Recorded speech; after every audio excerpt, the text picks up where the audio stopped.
Ghost Island Media.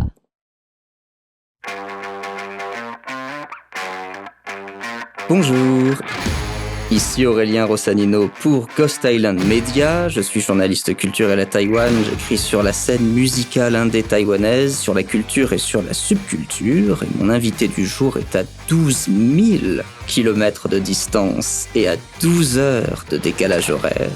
Il s'agit de l'écrivaine québécoise vietnamienne Kim Thuy.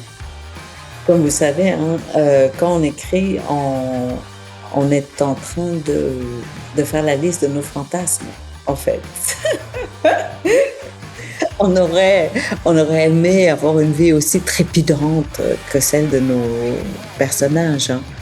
Depuis notre studio à Taipei, je vous propose dans ce podcast des interviews d'actrices et d'acteurs culturels francophones. Nous vous emmenons donc en balade culturelle franco-taïwanaise. Et la littérature a cela d'étonnant qu'elle donne l'impression de connaître déjà l'écrivaine ou l'écrivain avant qu'on ne l'a ou le rencontre, surtout si ces livres contiennent une part autobiographique. Pour présenter Kim Thuy, voici ce que j'ai appris en lisant son premier livre, Ru, R-U, publié en 2009 au Québec par les éditions Libre Expression, en 2010 en France aux éditions Liana Lévy, et en 2023, c'est tout récent, à Taïwan, aux éditions Times Publishing, dans une traduction de Zhou Guiyin. Kim Thuy est née en 1968 à Saigon, dans une famille aisée, à une époque où le Vietnam du Sud n'était pas encore unifié avec la partie nord. C'était une petite fille timide, l'ombre de sa cousine, précise-t-elle, et après la chute de Saigon, les mauvais traitements de l'armée révolutionnaire ont décidé sa famille à quitter le pays. Avec d'autres Vietnamiens, la voilà embarquée avec les Boat People pour se retrouver dans un camp de réfugiés en Malaisie où les conditions de vie, notamment sanitaires, sont insupportables. La fuite mène sa famille jusqu'à Granby, au Québec, où la politique d'immigration accueille un grand nombre de réfugiés et où elle apprend peu à peu à s'intégrer jusqu'à faire des études, devenir avocate, se marier, avoir des enfants. Le livre Ru est donc la vie de Kim Thuy. On fait le tour du monde, puisque c'est un texte qui a connu un très grand succès, qui a été très primé, notamment en France. On peut citer le Grand Prix RTL Lire. Ce texte a marqué le début de la carrière d'écrivaine de Kim Thuy, de romancière, avec un style qui lui est particulier, celui du fragment, puisqu'on ne lit pas des romans qui se découpent en chapitres, mais en dizaines de courts textes qui dépeignent une scène, une idée, et qui se font écho l'un à l'autre, et qui, de manière non chronologique pour Ru, complète peu à peu dans l'esprit du lecteur un puzzle qui devient un monde ou une histoire. Et j'espère ne pas avoir fait d'erreur en résumant votre vie, puisque j'ai dû aussi rassembler le puzzle. Donc bonjour Kim, merci d'avoir accepté cette invitation sur un média taïwanais 1 an après votre passage au Salon international du livre de Taipei en tant qu'invité. Et je crois que votre passage a été ici très marquant. Et dans ces studios à Ghost Island Media, on parle régulièrement de vous. Bonjour, bonsoir, je ne sais pas quelle heure qu'il est. Non, je sais quelle heure qu'il est. Il est 9h30 le matin. Ouais, et puis chez nous, il est 9h30 le soir, 21h30.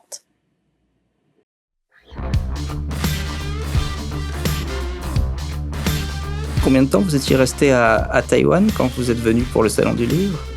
Longtemps quand même, peut-être 3 jours. C'est assez rare que je reste dans une ville ou dans un pays plus de 2 jours. Alors oui, Taïwan, c'était peut-être 3 ou 4 jours même, parce que le voyage est long. Il y avait beaucoup de gens à rencontrer. On m'a accueilli à bras ouverts, dont à la librairie francophone. Et tout derrière moi, j'étais au salon de Paris. Et j'ai croisé comme ça, par hasard, à l'entrée, Sophie Hong, qui est la propriétaire de la librairie, la designer. Quelles étaient les chances, quoi. C'était incroyable qu'on soit au Salon de Paris en même temps, une qui rentrait, une qui sortait, et puis on s'est croisés comme ça. J'ai choisi d'y aller en abordant 2 de vos livres qui sont peut-être partie autobiographique, en tout cas pour Ru, il est autobiographique. Le deuxième, c'est Man. Ils racontent chacun l'histoire d'une femme vietnamienne, un personnage différent à chaque fois, émigrée au Québec. Alors déjà, pour commencer, puisque ce sont deux titres en vietnamien, est-ce que je peux vous demander ce que signifie Ru et Man? Et surtout aussi, pourquoi est-ce que c'est important de donner des titres vietnamiens à vos livres?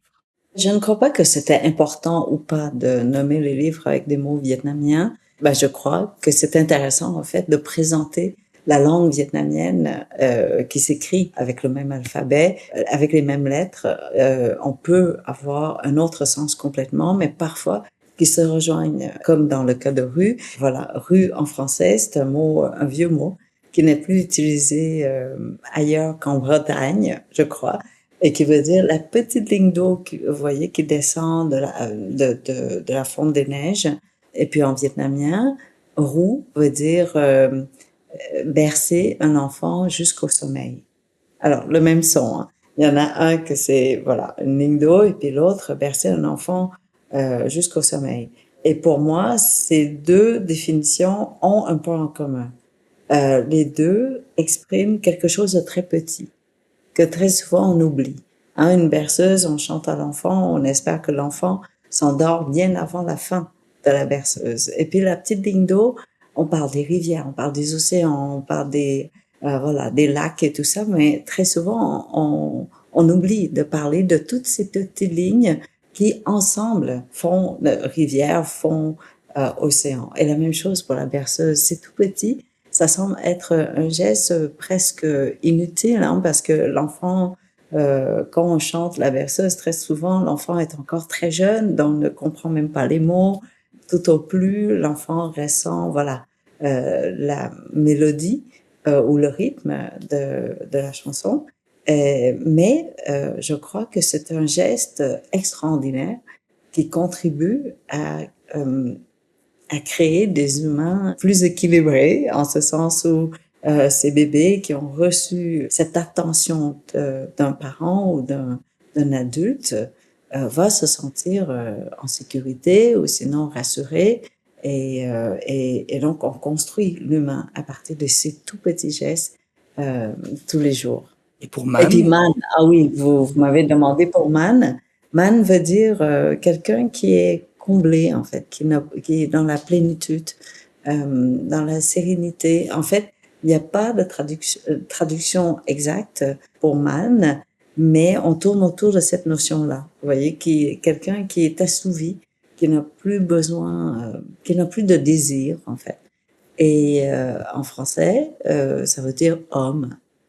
Dans ce livre, en fait, cette jeune femme devait être comblée déjà par la vie, par ce qu'elle a reçu. Mais voilà, il y a un homme qui est apparu et a changé un peu son parcours. Oui, on parlera des histoires d'amour dans vos livres. Et une réflexion qui m'a fortement marqué dans la première partie de Ru, c'est lorsque vous et les autres boat people vous retrouvez au camp de réfugiés en Malaisie. Vous racontez la construction de vos cabanes comme celle d'une œuvre d'art. Je vous cite, « Ces deux constructions ressemblaient à l'installation d'un artiste contemporain dans un musée ». Fin de citation. Et dans la même page, vous écrivez que les réfugiés qui tiennent des boîtes de conserve pour recueillir la pluie auraient pu inspirer un chorégraphe, un musicien ou un cinéaste. Cette histoire donc très brute, très dure, peut donc être esthétisée, devenir une œuvre d'art. Mais vous, ce n'est pas par la chorégraphie, la musique ou le cinéma que vous avez choisi d'en faire une œuvre, c'est par la littérature. Donc à quel moment s'est fait le déclic de l'écriture, et de l'écriture en français, et de l'écriture romanesque, même si je ne sais pas si vous accepteriez de considérer Ru comme un roman. C'est mon amour pour les mots, en fait. J'aime beaucoup les mots et déjà, quand on écrit, on a l'occasion de passer énormément de temps avec les mots, hein, d'aller chercher le mot juste, d'aller essayer de trouver le mot qui peut évoquer une émotion ou une image. Et c'est très long, c'est très difficile. Déjà, quand je vous expliquais la définition du mot man, est-ce que assouvissement, c'est la même chose que la plénitude? Eh ben non. Et puis la zénitude, ce n'est pas tout à fait ça non plus. Être heureux, là, on s'éloigne complètement. Et non, je peux passer une journée entière à la recherche du mot qui peut évoquer l'émotion que j'ai envie de partager avec le lectorat. Et donc, il y a eu ça. Et puis, c'est toujours le plaisir de partager l'histoire des humains. Pour moi, j'ai une admiration, en fait, pour les humains en général, parce que nous sommes contradictoires, nous sommes complexes, nous sommes compliqués et en même temps sublimes. Et donc, comment est-ce qu'on peut, voilà, partager toutes ces histoires? C'est impossible, c'est pour ça qu'on continue à écrire. On écrit peut-être autour du même thème, mais puisque chaque humain va vivre la tristesse un peu différemment, va vivre l'euphorie différemment, va vivre la colère, la tristesse, la déception, peu importe. Et c'est pourquoi on n'aura jamais terminé de décrire l'histoire des humains, parce que chacun porte des émotions, ou sinon ont des réactions différentes à la même situation. C'est le goût pour les mots, l'amour pour les mots et le goût de partager des histoires concernant les humains. Je nous trouve fascinants. Voilà pourquoi. Et vous avez parlé de l'esthétisme. Je vous dirais que on croit souvent que quand on se retrouve dans des situations très difficiles ou extrêmes, on ne voit que du noir. Mais en fait, dans ces moments-là, si on ne se permet pas de voir la beauté, on peut pas survivre. Et aussi, pendant ces moments-là, je vous dirais qu'on atténue beaucoup nos sensations et nos émotions de façon involontaire et inconsciente, mais le cerveau nous sauve en atténuant nos sensations, en atténuant nos émotions. Et donc, sur le coup, peut-être qu'on les a vécues, mais de façon très diminuée, vous voyez. Et l'écriture permet de retourner en arrière et de faire revivre ces émotions-là dans sa forme plus entière, je vous dirais. Et quand on y retourne, on peut y retourner avec la colère, la tristesse ou autre. Mais dans mon cas, quand j'y retourne, je me donne le droit d'y retourner par la voie de la beauté. C'est-à-dire, oui, voir les choses telles qu'elles sont, mais par la porte de la beauté ou sinon par le véhicule de la beauté. Parce que je crois que c'est à travers la beauté qu'on peut se rapprocher, qu'on peut vraiment se parler au niveau sensoriel et non pas intellectuel. Parce que nous n'avons pas tous eu la chance de vivre l'horreur de près. Et donc, quand je vous raconte une histoire d'horreur, vous pouvez m'entendre, mais c'est seulement au niveau intellectuel. On imagine un camp de réfugiés, on imagine voilà, un trou d'excréments ouvert sous un ciel tropical.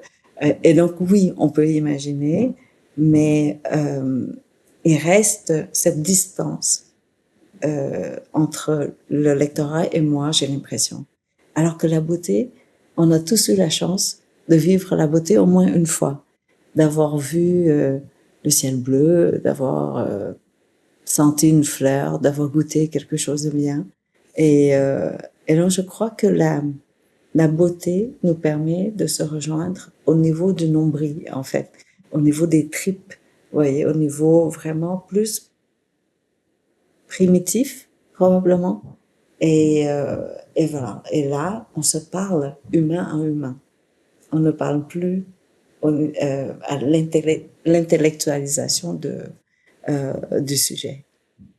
Et ce qui rend justement encore plus terrible, notamment dans le livre, vous racontez avoir été témoin des autodafés produits par les révolutionnaires vietnamiens. Et c'est vrai que quand on est attaché au livre et quand le livre, comme vous le décrivez, est un lien d'humain à humain, on le ressent comme une agression physique, comme un meurtre. Oui, parce que je veux faire révéler en fait cette contradiction dans notre nature humaine, qu'on a tous ce côté extrêmement sombre. On est capable à la fois d'être grandiose et cruel, presque au même moment parfois, et on ne le réalise pas. En fait, on veut pas voir ce côté de nous. ce côté de la nature humaine, oui, on pointe du doigt des autres, mais c'est nous. Les autres, c'est aussi nous. Je veux nous montrer, comment dire, ni bon ni mauvais. On est tous les deux. Et c'est toujours seulement une question de point de vue. Et je vous donne un exemple. Hein. La guerre du Vietnam, partout ailleurs dans le monde, on l'appelle la guerre du Vietnam, mais au Vietnam, on l'appelle la guerre américaine.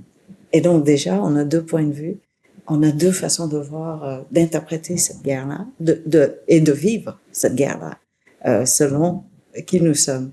Mais je vous donne un autre exemple où, par exemple, il y a un pilote américain qui est descendu pendant un massacre pour sauver un bébé vietnamien. Et c'est une histoire vraie. Évidemment, du côté vietnamien, on regardait ce geste comme étant un geste héroïque. Mais du côté des Américains, évidemment, le soldat a été traduit en justice, n'est-ce pas? Parce qu'il a trahi son pays. Il est allé sauver un ennemi. Un ennemi, oui. Ben oui, pendant un combat. Donc, est-ce que le geste lui-même, en soi, est bon ou mauvais? Et donc, en tant qu'humain, je pense à ce pilote, hein, d'être déchiré entre ces deux émotions complètement contradictoires. Et en plus, diamétralement opposées.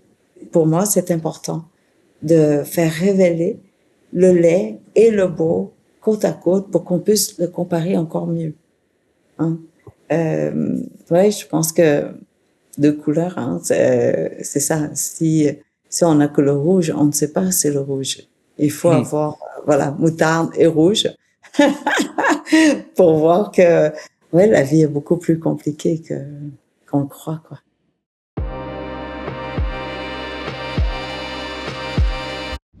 Et dans cette dualité-là, il y a aussi l'intellect et le physique. Dans vos livres, il y a beaucoup de sensations physiques, notamment le goût. On mange beaucoup, presque à chaque page, en fait, dans chaque mini-récit. Ce qui nourrit les personnages est toujours important. Donc que ce soit les repas en bonne et due forme, la nourriture achetée dans la rue, ce qu'on peut se mettre sous la dent, un poisson dans un camp malais, par exemple. Dans Man, la réfugiée au Canada ouvre un restaurant. C'est peut-être, je crois, l'une de vos histoires personnelles, vous avez été restauratrice. Donc la question, c'est quel symbole est-ce que vous donnez à la nourriture? La nourriture vraiment porte la culture et l'identité d'une personne, en fait. Et je le vois encore plus avec mon papa, aujourd'hui, qui a 87 ans. Et plus il vieillit, plus il retourne à la cuisine de son enfance. Hein. Et il est tout à fait lucide, hein, c'est pas... voilà, il a encore toute sa tête, mais son cœur, ses goûts retournent à la nourriture vietnamienne, encore plus aujourd'hui. Alors que, si vous lui demandez, il n'a aucune nostalgie du Vietnam. Il ne rêve pas du tout de retourner au Vietnam, d'y mourir ou quoi que ce soit. Mais, tous les jours, il a besoin de manger du riz. Sinon, il a l'impression de ne pas avoir mangé. D'accord. C'est très étrange. Oui, oui, parce que il a même voyagé jusqu'en Italie et avec un groupe d'amis vietnamiens. Et chacun avait la tâche d'apporter le cuiseur de riz, le riz et puis un petit peu de sauce de poisson pour pouvoir faire cuire le riz le soir dans leur chambre d'hôtel pour avoir l'impression de manger vietnamien. Et donc la nourriture est plus que nourriture. Ce n'est pas parce que le riz, il a besoin de manger de riz, il n'a pas faim en tant que tel. Mais dans sa tête à lui, si dans une journée il n'a pas mangé de riz, il n'a pas mangé. On pourrait pas transporter, nous les Français, des baguettes de pain comme ça dans une valise. Oui, du beurre, hein, le beurre de mère désignée, je dirais. Et donc la nourriture est beaucoup plus que nourriture. La nourriture est l'histoire d'un pays, mais encore plus l'histoire d'une personne. Et quand je vous parle de l'histoire d'un pays, vous savez, le Vietnam a ce fameux sandwich vietnamien, je sais pas si vous connaissez, qui s'appelle le banh mi.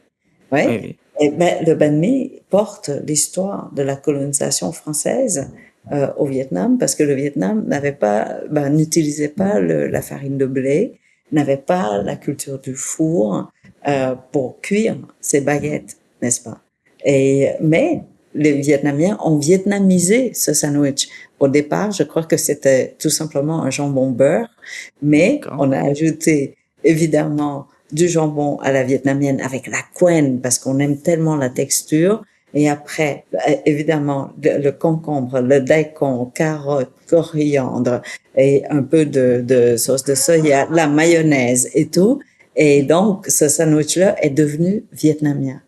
Et le plus extraordinaire de cette histoire de sandwich, c'est qu'aujourd'hui, il est répertorié dans le dictionnaire en tant que sandwich vietnamien, hein, un plat vietnamien, alors qu'il vient clairement de la France au point de départ.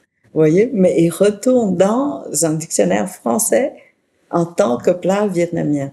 Et c'est là où, juste parler de ce plat, on parle de l'histoire de deux pays, non pas d'un seul, mais de deux pays déjà. Et on peut prendre n'importe quelle nourriture et on a l'histoire derrière, d'où il vient.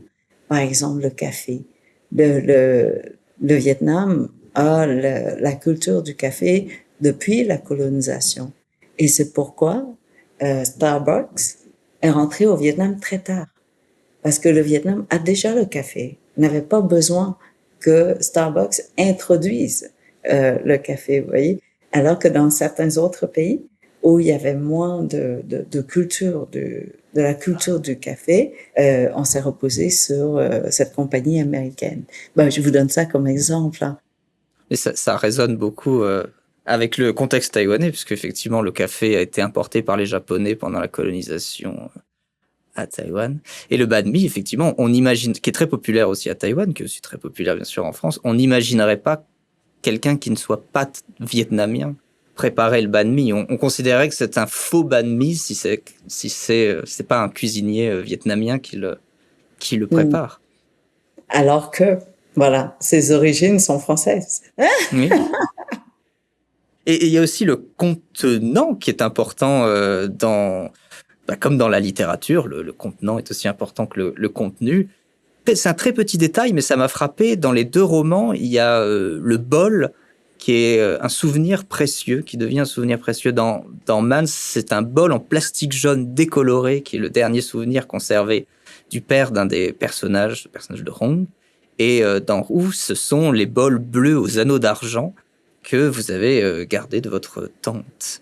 Absolument. Je crois qu'on est tous attachés à des objets, non pas parce que l'objet est important en soi, mais ce qu'il évoque, ce qu'il transporte avec lui. Et je ne suis pas quelqu'un qui donne beaucoup d'importance aux objets. J'apprends. À 55 ans, je commence un petit peu à m'attacher aux objets, mais en même temps, non. J'essaie de donner un sens aux objets, mais ce n'est pas du tout dans mes habitudes. Sauf que je regarde autour de moi et les gens parlent des objets avec beaucoup de souvenirs.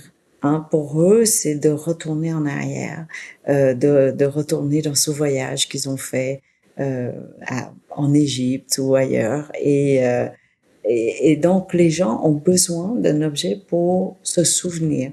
Et donc, je regarde en fait mes parents, que pour eux, hein, il y a des objets comme ça qui restent. Mais dans mon cas, en fait, ce qui a déclenché mon attention pour les objets, c'était mon certificat de naissance. Je ne savais pas que j'allais le revoir ou que je l'avais encore. Et mes grands-parents ont réussi à retrouver ce certificat de naissance, l'avaient gardé, et finalement, je ne sais pas trop comment, mais il a atterri ici, à Montréal, au Québec, et je ne sais pas pourquoi j'étais très émue, alors que je sais que je suis née. Oui. Alors, j'ai pas besoin de certificat pour confirmer mon existence, n'est-ce pas? Mais et c'est là où je me dis, mais ouais, finalement, l'objet parle beaucoup et révèle la composition du papier, la qualité du papier, les sceaux, la signature, la façon qu'on dactylographiait. Je me disais, l'objet révèle également énormément l'histoire, non pas seulement les mots. Et donc, il faut donner de l'importance aux objets. Ceci dit, je les trouve très lourds dans le quotidien à les avoir. J'essaie de garder, mais je suis pas très bonne. Et donc, je préfère les écrire. Les comme écrire, ça ouais. Ouais. Donc, le bol, il va casser, éventuellement. Mais une fois qu'il est décrit dans un livre, il reste pour toujours. C'est vrai. Autre chose aussi, pour terminer sur la nourriture, qui je trouve assez amusant, même voire incroyable, c'est que vos romans sont inspirés de votre vie. Mais dans Man, la protagoniste devient à un moment l'autrice d'un livre de recettes de cuisine vietnamienne. Et ce que vous êtes devenu, vous, après. Donc, pour une fois, c'est votre personnage qui vous a devancé, puisque vous avez écrit Le secret des Vietnamiennes en 2017, qui était donc un livre de recettes vietnamiennes. Il y a eu un renvoi d'ascenseur entre votre fiction et votre vie. Comme vous savez, quand on écrit, on est en train de faire la liste de nos fantasmes, en fait. C'est bien dit. On aurait aimé avoir une vie aussi trépidante que celle de nos personnages. Hein. Et on imagine des choses comme dans Rue. J'ai écrit à un moment donné qu'il y a un amoureux qui a créé un parfum pour moi.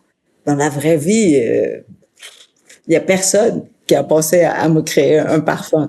Et donc j'ai imaginé cet amoureux fantasmatique pour pour rendre ma vie un peu plus intéressante, quoi. Ou sinon que moi-même j'étais en train de me transformer en amoureuse pour moi-même. Vous voyez que moi j'ai créé un parfum pour moi-même en l'écrivant. Et mais voilà, on fictionnalise et puis on donne un nom, on donne une allure à un personnage. Et donc je crois que très souvent on dit il faut lancer ça dans l'univers et puis notre vœu sera réalisé. Et moi, au lieu de seulement lancer le vœu dans l'univers en écrivant je ne sais pas, un morceau de papier, le brûler, le laisser, pas le brûler, mais je ne sais pas trop comment on fait là, dans toutes sortes de pays, toutes sortes de pratiques. On met sur un petit bateau en papier, on le lance dans la mer et puis on espère que notre rêve sera réalisé. Et dans mon cas, je l'écris. Et et parce que je l'ai écrit, ma maison d'édition a dit, on te propose, hein, si t'as envie d'écrire un livre de recettes, on te suit. Et puis voilà. D'accord. C'est comme super. ça. Donc parfois il faut envoyer les messages directement.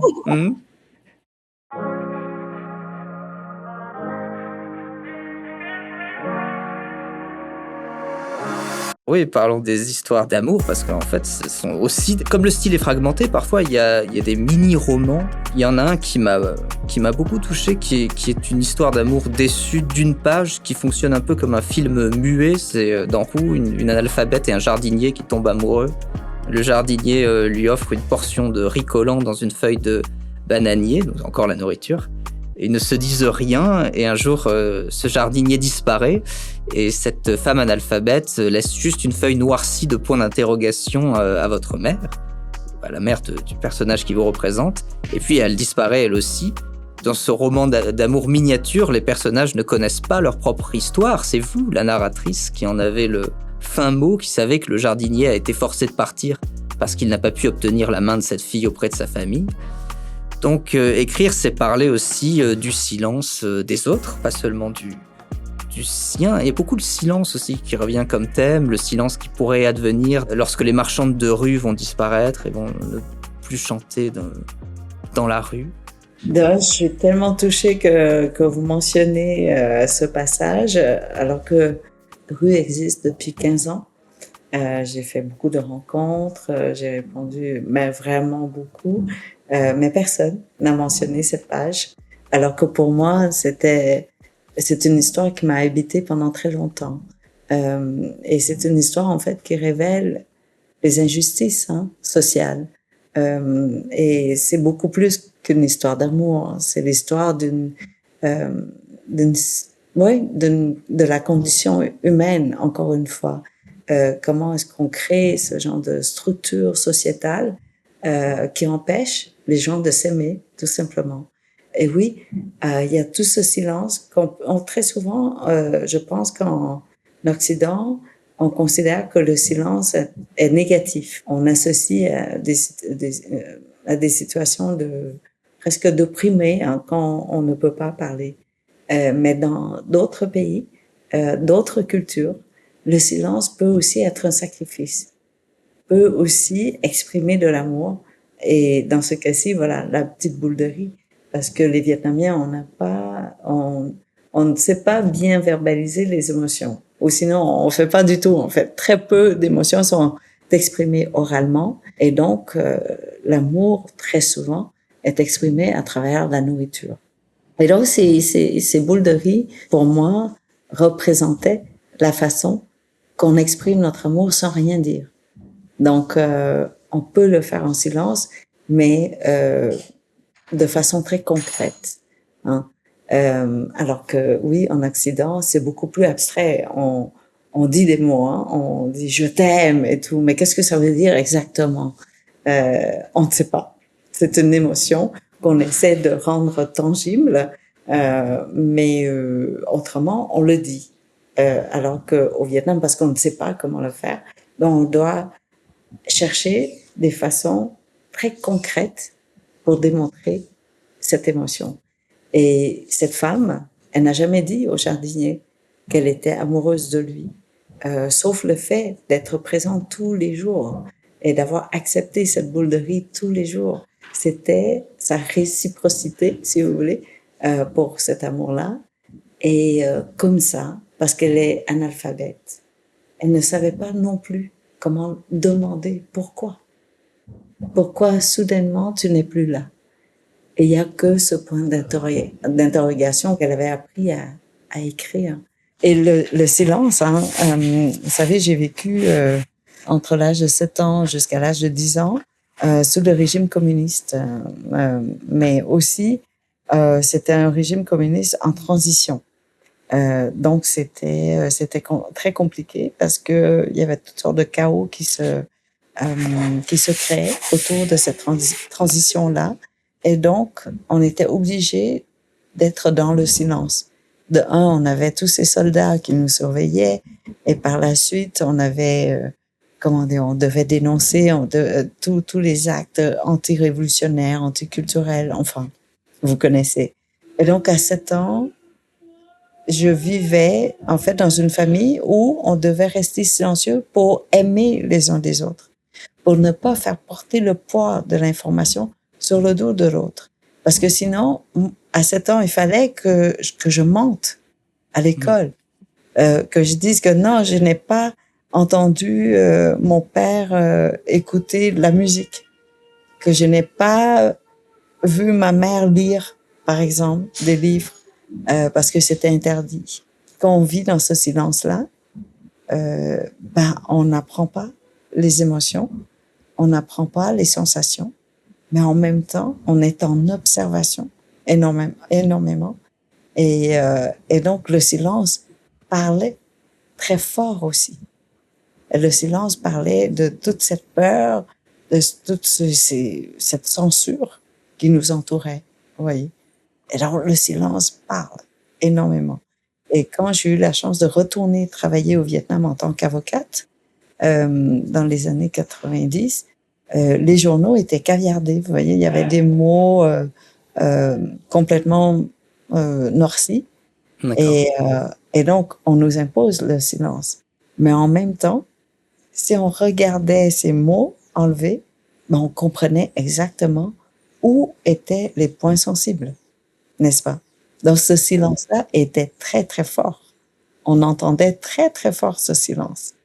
Et donc, je crois que dans mon écriture, le silence transparaît parce que j'ai été élevée dans ce silence pendant trop longtemps, peut-être. Quelque chose que je trouve vraiment intéressant aussi, c'est que ces femmes vietnamiennes qui tombent amoureuses d'hommes occidentaux, qui me fait demander qu'est-ce qui attire dans l'autre, notamment l'héroïne de Man, qui a une histoire d'amour avec un homme français marié, vous aviez commencé à l'évoquer.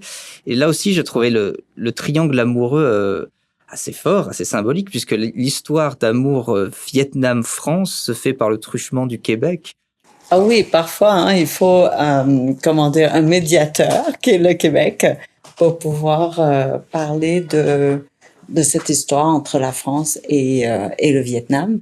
Donc, il y a un recul, si vous voulez, entre la France et le Vietnam. Donc, on peut regarder cette relation très complexe entre la France et le Vietnam avec du recul. Et donc, on ose parler un peu plus de cette complexité.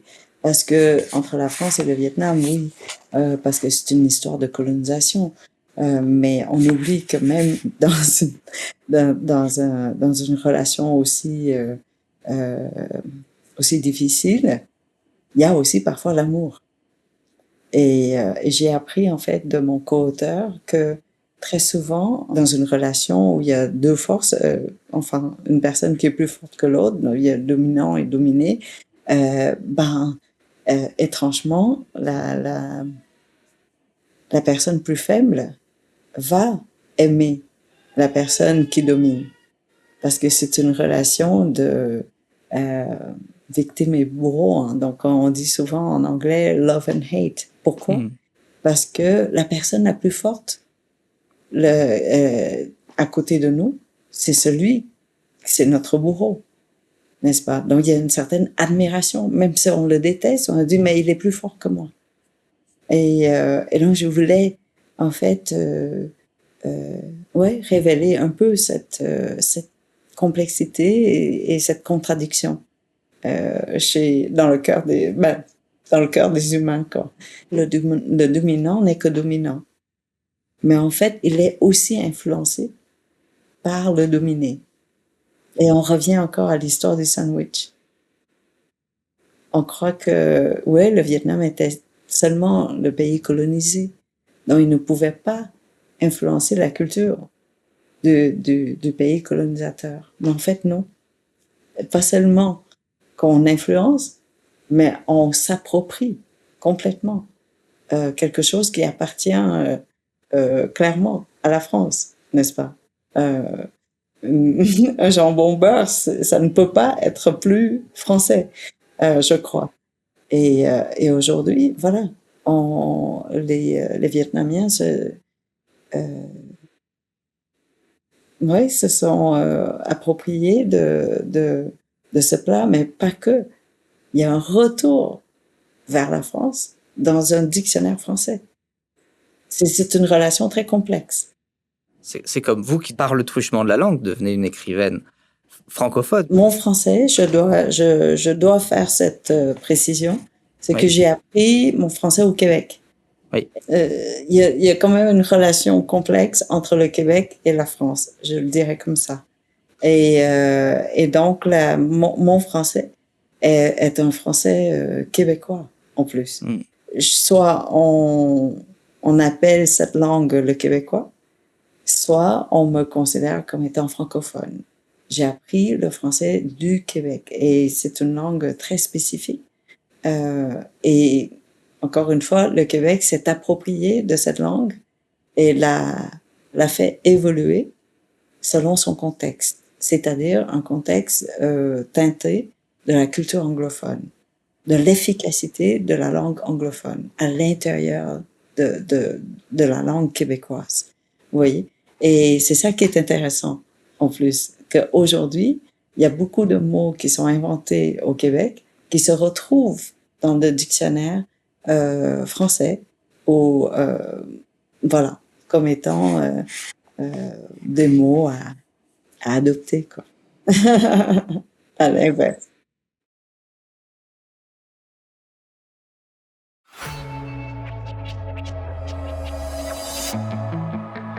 d'après ce que j'ai lu sur Internet, en 2021, 14,6% des 8,5 millions de Québécois étaient nés à l'étranger.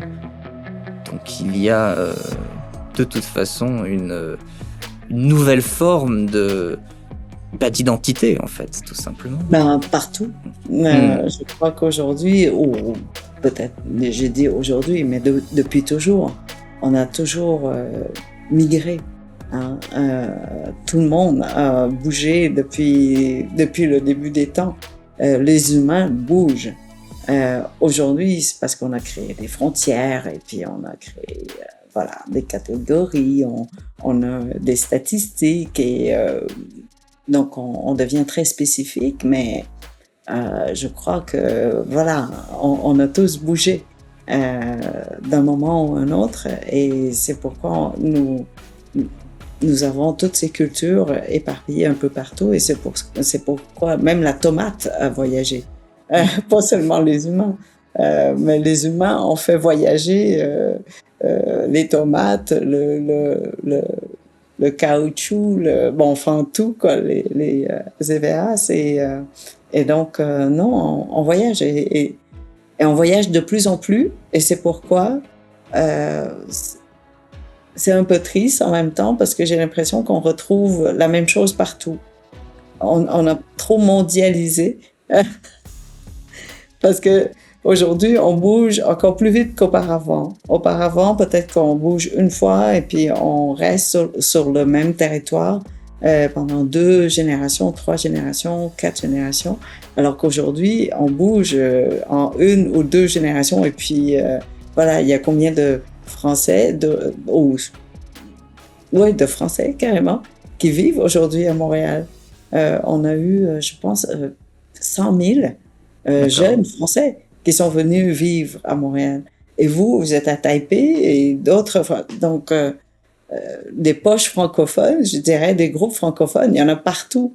Et si vous vivez assez longtemps à Taipei, probablement que votre français sera teinté un peu de cette culture taïwanaise. Non, on a toujours bougé. D'ailleurs, voilà, le sandwich vietnamien. Le sandwich, le jambon que je peux manger beurre. à Taipei et qu'on peut, je suppose, manger aussi à Montréal. Tout à fait. Et justement, sur le Vietnam, c'est l'an prochain la célébration des 50 ans de la fin de la guerre du Vietnam. Donc, je suppose qu'après, tous les journalistes ne vous poseront plus que des questions sur ce sujet, en tout cas à partir de l'année prochaine. Je prends un peu d'avance. C'est la prise par les troupes communistes de Saigon, devenue Ho Chi Minh Ville, qui marque à la fois symboliquement la fin de cette guerre, de cette histoire, et aussi le début de la vôtre d'histoire. À votre avis, alors, quelle serait la meilleure façon pour vous d'honorer cette mémoire en 2025, l'an prochain? Qu'est-ce que vous attendez peut-être des autorités culturelles ou politiques ou de la part des artistes aussi, et vietnamiens et états-uniens? Vous savez, comme vous, le Canada a pris de l'avance.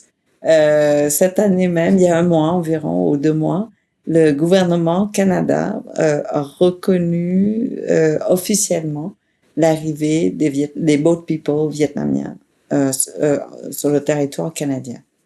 Et je ne sais pas s'il y a eu d'autres pays, mais au Canada, c'est le premier acte, si vous voulez, premier geste qui souligne notre présence ici, les Boat People vietnamiens.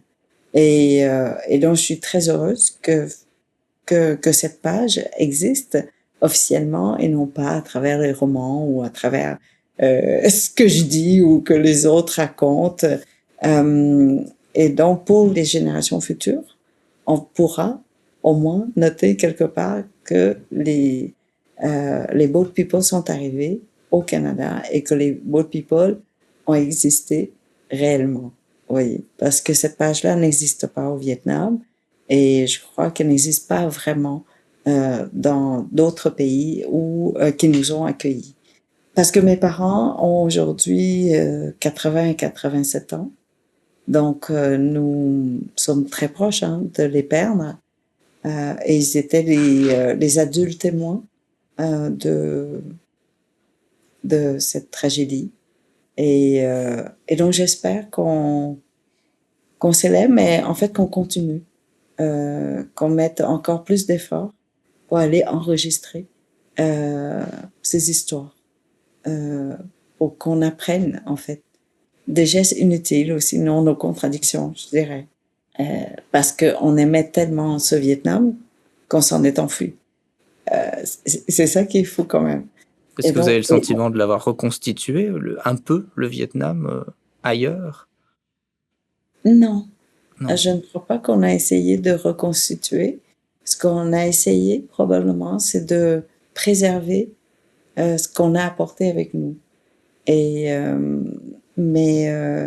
non, il n'y a pas ce désir de reconstituer du tout, parce que le Vietnam existe toujours.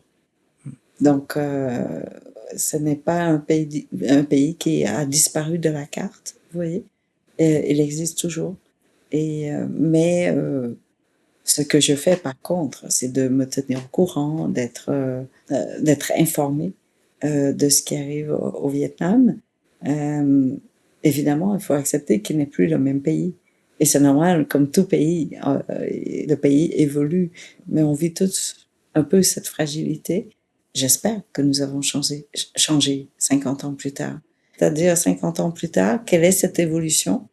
Quelle est cette progression?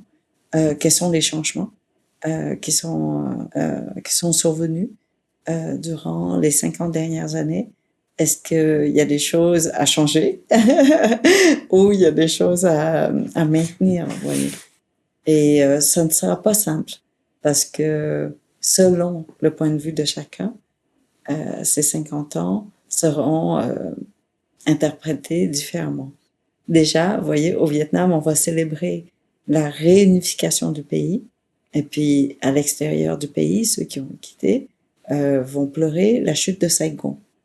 Et pourtant, c'est la même date et on parle des mêmes faits, mais avec deux points de vue différents.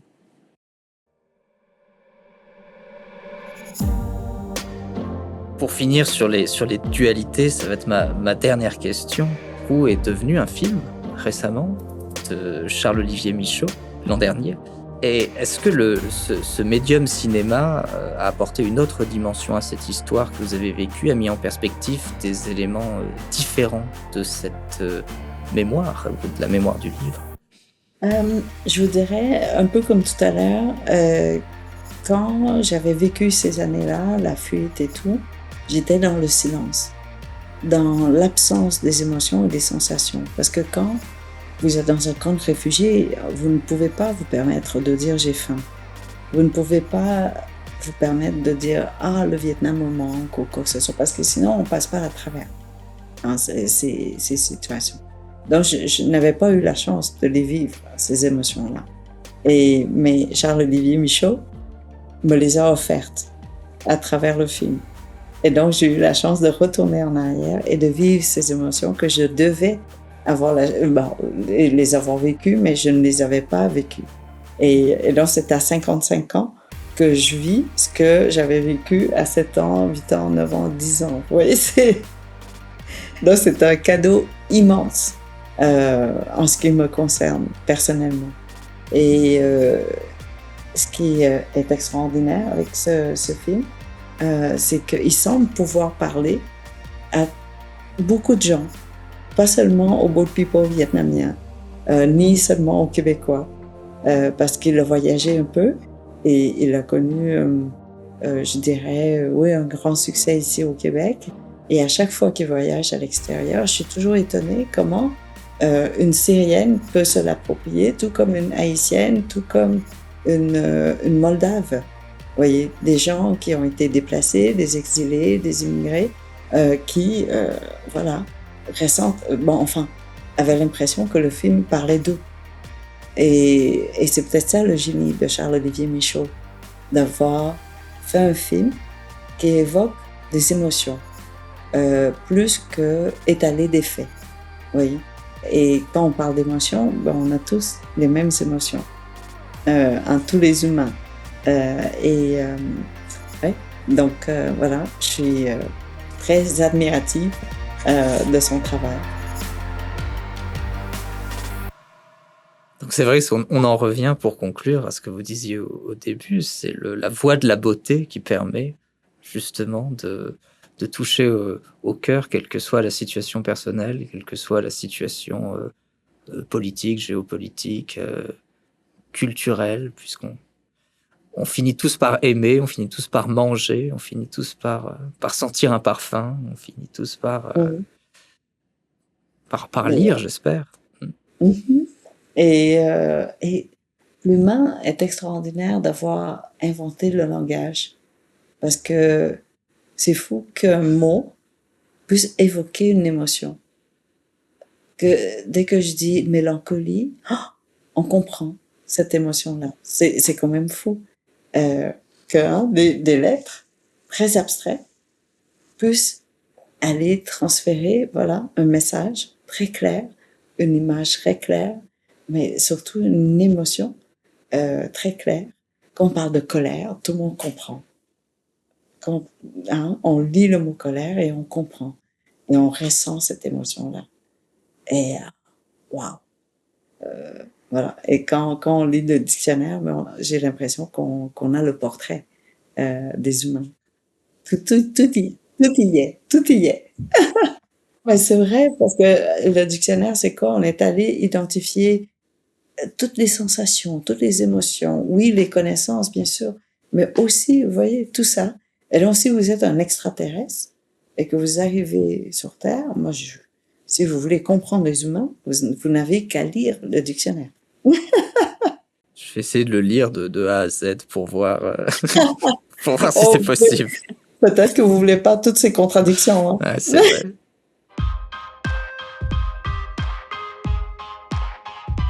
En tout cas, merci beaucoup d'avoir accepté cette interview, de l'avoir fait tard le soir pour merci Montréal. D'être rentré au bureau si tôt. Et je souhaite que Taïwan sera toujours un pays libre. Merci pour votre écoute. On espère que cette interview vous aura plu. Tous les livres de Kim Thuy sont disponibles en France. Ses romans aux éditions Liana Levy. Son livre de cuisine, Le secret des Vietnamiennes, aux éditions Marabout.